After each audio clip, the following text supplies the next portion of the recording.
morning. How are you? It's been great, hasn't it? I've been blown away by the whole thing. In fact, I'm leaving.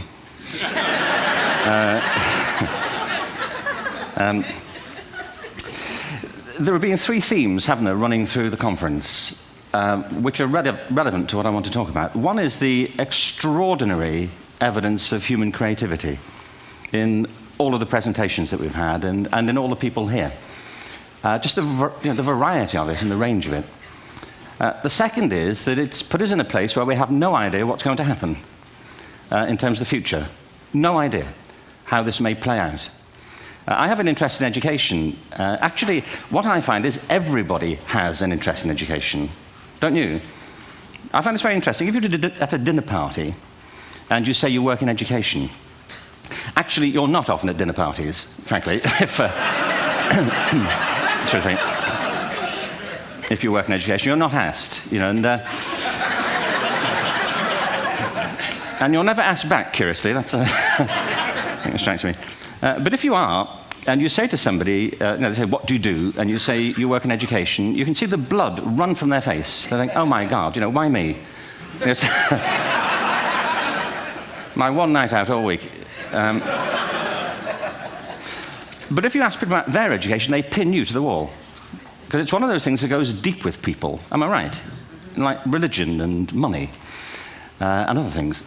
So I have a big interest in education, and I think we all do. We have a huge vested interest in it, partly because it's education that's meant to take us into this future that we can't grasp.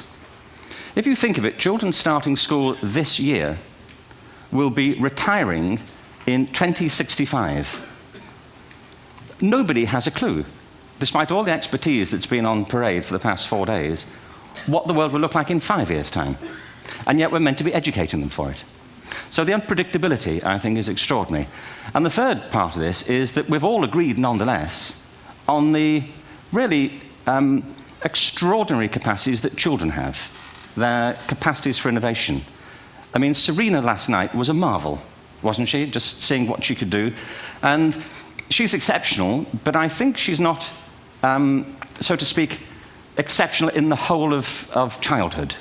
What you have there is a person of extraordinary dedication who found a talent. And my contention is all kids have tremendous talents, and we squander them pretty ruthlessly. So I want to talk about education, and I want to talk about creativity. My contention is that creativity now is as important in education as literacy, and we should treat it with the same status. Thank you.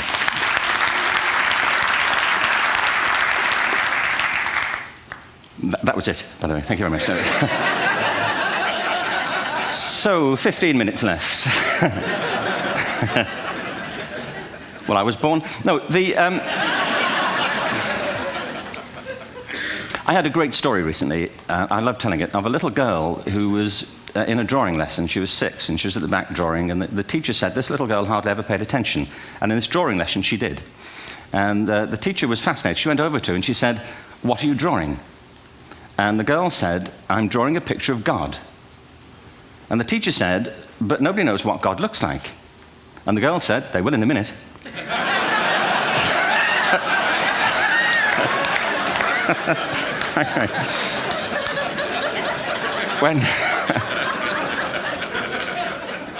When my son was 4 in England, actually he was 4 everywhere, to be honest. I mean, if we're being strict about it, wherever he went, he was 4 that year. But he was in the Nativity play. Do you remember the story? No, it was big. It was a big story. Mel Gibson did the sequel. You may have seen it. I don't know. It was Nativity 2. But James got the part of Joseph, which we were thrilled about. We consider this to be one of the lead parts. We had the place crammed full of agents and T-shirts. You know, James Robinson is Joseph. He didn't have to speak. But do you know the bit where the 3 kings come in? They come in bearing gifts, and they bring gold, frankincense, and myrrh. This really happened. We're sitting there, and they, I think, just went out of sequence. Because we talked to the little boy afterwards and said, you know, are you okay with that? And they said, yeah, why was that wrong? They just switched. I think that was it. Anyway, the 3 boys came in, little 4-year-olds with tea towels on their heads, and they put these boxes down. The first boy said, "I bring you gold." And the second boy said, "I bring you myrrh." And the third boy said, "Frank sent this."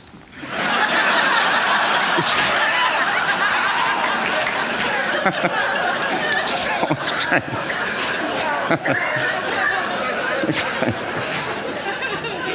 What these things have in common, you see, is that kids will take a chance. If they don't know, they'll have a go. Am I right? They're not frightened of being wrong. Now, I don't mean to say that being wrong is the same thing as being creative. What we do know is, if you're not prepared to be wrong, you'll never come up with anything original. If you're not prepared to be wrong. And by the time they get to be adults, most kids have lost that capacity. They have become frightened of being wrong. And we run our companies this, by the way. We stigmatize mistakes. And we're now running national education systems where mistakes are the worst thing you can make. And the result is that we are educating people out of their creative capacities. Picasso once said this. He said that all children are born artists. The problem is to remain an artist as we grow up. I believe this passionately, that we don't grow into creativity, we grow out of it. Or rather, we get educated out of it. So why is this? I lived in Stratford-on-Avon until about 5 years ago. In fact, we moved from Stratford to Los Angeles. So you can imagine what a seamless transition this was from LA. Actually, we lived in a place called Snitterfield, just outside Stratford, which is where Shakespeare's father was born. Are you struck by a new thought? I was. You don't think of Shakespeare having a father, do you? Do you? Because you don't think of Shakespeare being a child, do you? Shakespeare being 7. I never thought of it. I mean, he was 7 at some point. He was in somebody's English class, wasn't he? Do you understand? Really? How annoying would that be?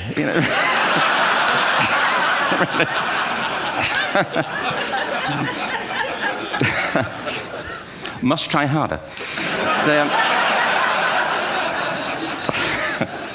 Being sent to bed by his dad, to Shakespeare, go to bed now, to William Shakespeare, and put the pencil down, and stop speaking like that. It's confusing everybody.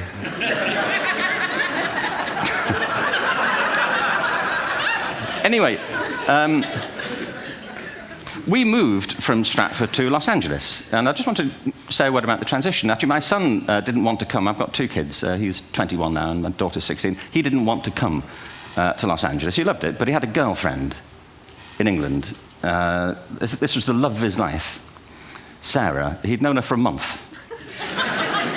Mind you, they'd had their 4th anniversary by then, because it's a long time when you're 16. Anyway, he was really upset on the plane. He said, "I'll never find another girl like Sarah." And we were rather pleased about that, frankly, because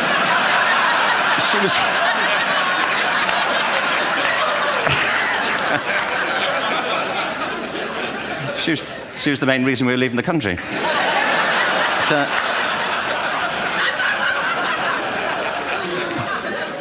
But something strikes you when you move to America and when you travel around the world. Every education system on Earth has the same hierarchy of subjects. Everyone, doesn't matter where you go. You'd think it would be otherwise, but it isn't. At the top are mathematics and languages, then the humanities, and at the bottom are the arts, everywhere on Earth. And in pretty much every system, too, there's a hierarchy within the arts. Art and music are normally given a higher status in schools than drama and dance.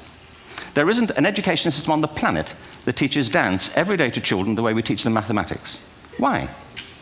Why not? I think this is rather important. I think maths is very important, but so is dance. Children dance all the time if they're allowed to. We all do. We all have bodies, don't we? Did I miss a meeting? I think...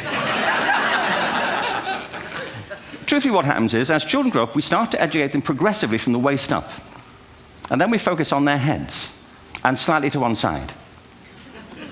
If you were to visit education as an alien and say, what's it for, public education, I think you'd have to conclude, if you look at the output, who really succeeds by this? Who does everything they should? Who gets all the brownie points? Who are the winners? I think you'd have to conclude the whole purpose of public education throughout the world is to produce university professors. Isn't it? They're the people who come out the top. And I used to be one. So there. And I like university professors, but, we shouldn't hold them up as the high watermark of all human achievement. They're just a form of life. Another form of life. But they're rather curious, and I say this out of affection for them. There's something curious about professors. In my experience, not all of them, but typically, they live in their heads. They live up there, and slightly to one side. They're disembodied, in a kind of literal way. They look upon their body as a form of transport for their heads. It's... Don't they? It's a way of getting their head to meetings.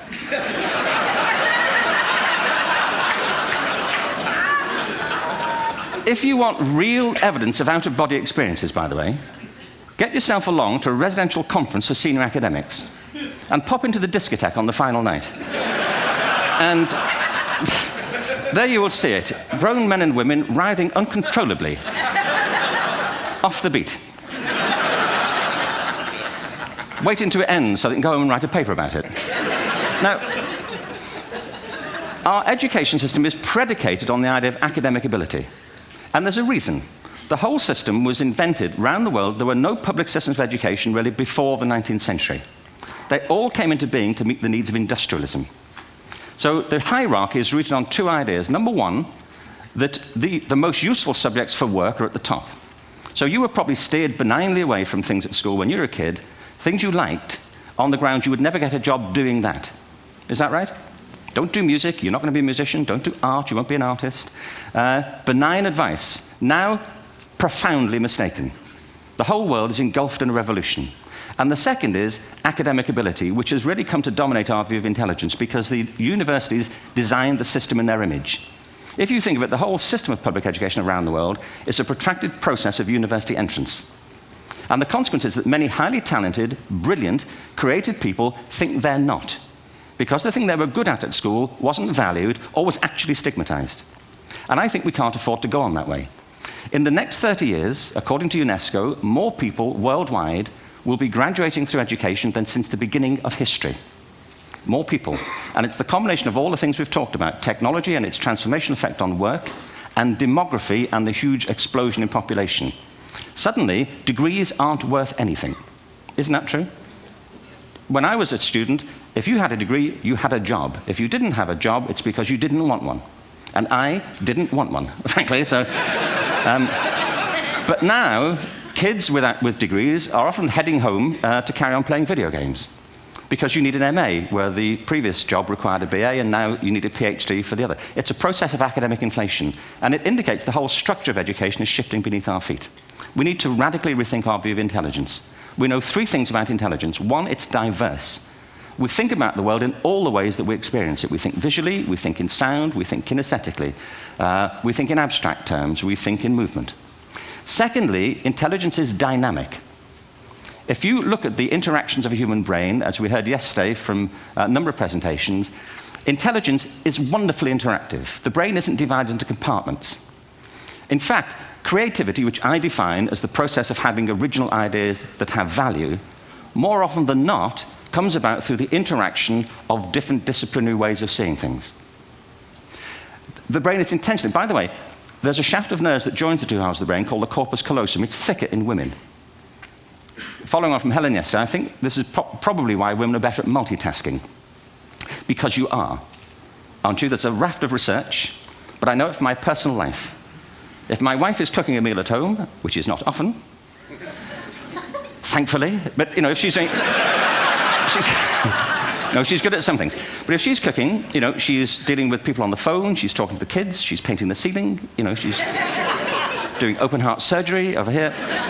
If I'm cooking, the door is shut, the kids are out, the phone's on the hook. If she comes in, I get annoyed. I say, Terry, please, I'm trying to fry an egg in here.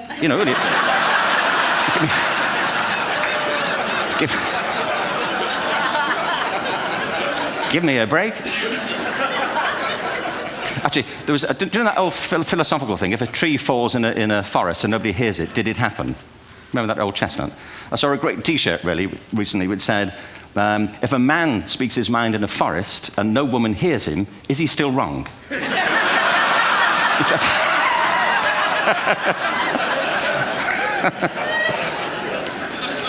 And the third thing about intelligence is it's distinct. I'm doing a new book at the moment called Epiphany, which is based on a series of interviews with people about how they discovered their talent. I'm fascinated by how people got to be there.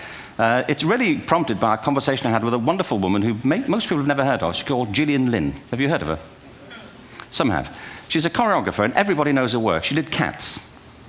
and Phantom of the Opera. She's wonderful. I used to be on the board of the Royal Ballet in England, as you can see. And anyway, Jill and I had lunch one day. I said, how'd you get to be a dancer? And she said it was interesting. When she was at school, she was really hopeless. And the school in the 30s wrote to her parents and said, we think Gillian has a learning disorder. She couldn't concentrate. She was fidgeting. I think now they'd say she had ADHD. Wouldn't you? But this was the 1930s, and ADHD hadn't been invented, at this point. So it wasn't an available condition. People weren't aware they could have that. Anyway, she went to see this specialist. So this oak-panelled room, and she was there with her mother, and she was led and sat on this chair at the end, and she sat on her hands for 20 minutes while this man talked to her mother about all the problems Gillian was having at school. And at the end of it, because she was disturbing people, her homework was always late and so on, little kid of 8, in the end, the doctor went and sat next to Gillian and said, Gillian, I've listened to all these things that your mother's told me. I need to speak to her privately. So he said, wait here, we'll be back. We won't be very long. And they went and left her. But as they went out the room, he turned on the radio that was sitting on his desk. And when they got out the room, he said to her mother, just stand and watch her. And the minute they left the room, she said she was on her feet, moving to the music. And they watched for a few minutes, and he turned to her mother, and he said, Mrs. Lynn, Gillian isn't sick. She's a dancer. Take her to a dance school. I said, what happened? He said, she did. I can't tell you how wonderful it was. We walked in this room, and it was full of people like me. People who couldn't sit still. People who had to move to think. Who had to move to think. They did ballet, they did tap, they did jazz, they did modern, they did contemporary. She was eventually auditioned for the Royal Ballet School. She became a soloist. She had a wonderful career at the Royal Ballet. She eventually graduated from the Royal Ballet School, found her own company, the Gillian Dance Company, met Andrew Lloyd Webber. She's been responsible for some of the most successful musical theatre productions in history. She's given pleasure to millions, and she's a multi-millionaire. Somebody else might have put her on medication and told her to calm down. Now, I think...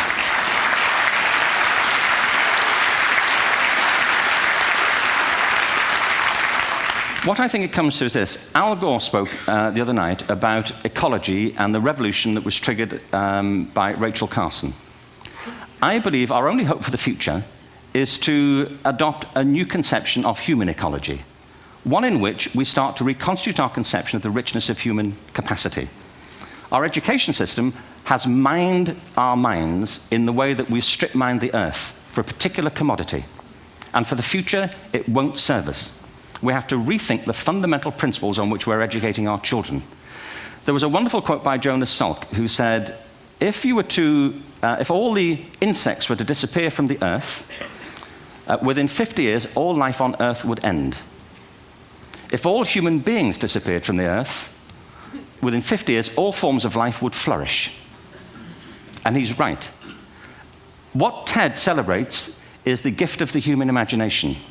We have to be careful now that we use this gift wisely and that we avert some of the scenarios that we've talked about. And the only way we'll do it is by seeing our creative capacities for the richness they are and seeing our children for the hope that they are.